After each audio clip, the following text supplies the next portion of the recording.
Oh no, my car is broken. Only if Jose could help me. All right, hey guys, welcome to Budget Rides, and today I'm gonna be showing you how to jump cables. We're gonna locate the source of the dead battery, all right? Or we're just gonna locate the battery. In this case, is this big block right here that has a bunch of cables connected to it. How can I tell it's a battery? Glad you asked. It has a plus and a minus, and it usually has big letters saying battery. If you notice right here, this is your positive terminal, this is your negative terminal. These are what we called old school jumper cables.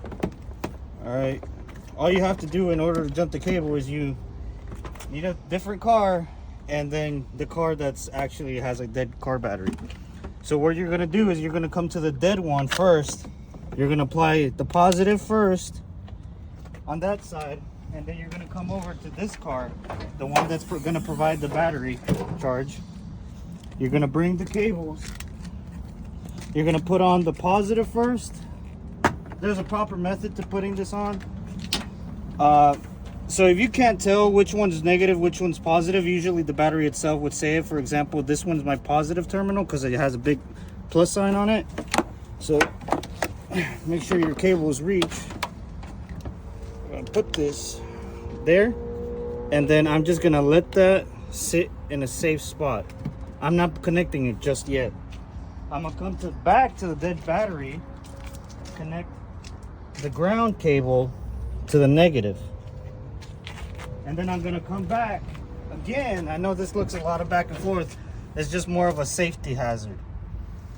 All right, I'm gonna just clamp it down to the negative. Doesn't really have to be the negative terminal, so let's say you could just find a really good ground. For example, I could just put it right here and it'll work just the same, as long as it has contact with a ground middle. All right, but just to make things safe, we're just gonna keep it to this. Clamp it to that, and then if the battery is dead, you're gonna turn on the car that's battery is not dead. For example, it would be this car.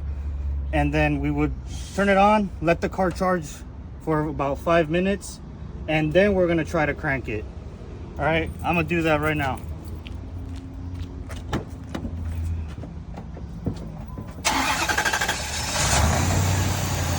right.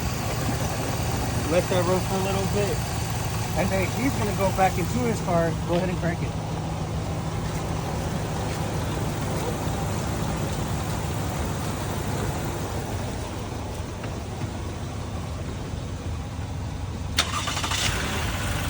And wow, it turned on.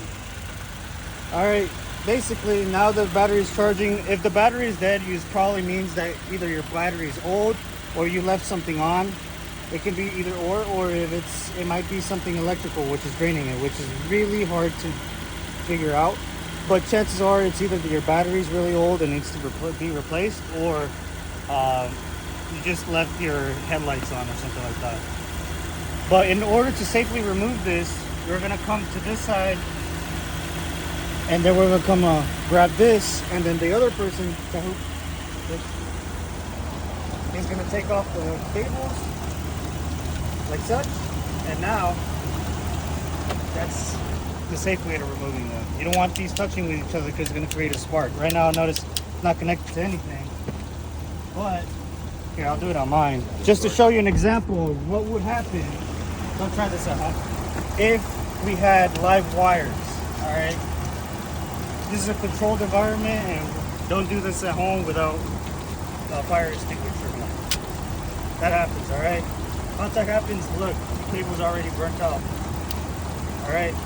Creates a heat resistance. So make sure these two don't touch each other. Keep them separated, and then fully remove them. And look, touch these all the way.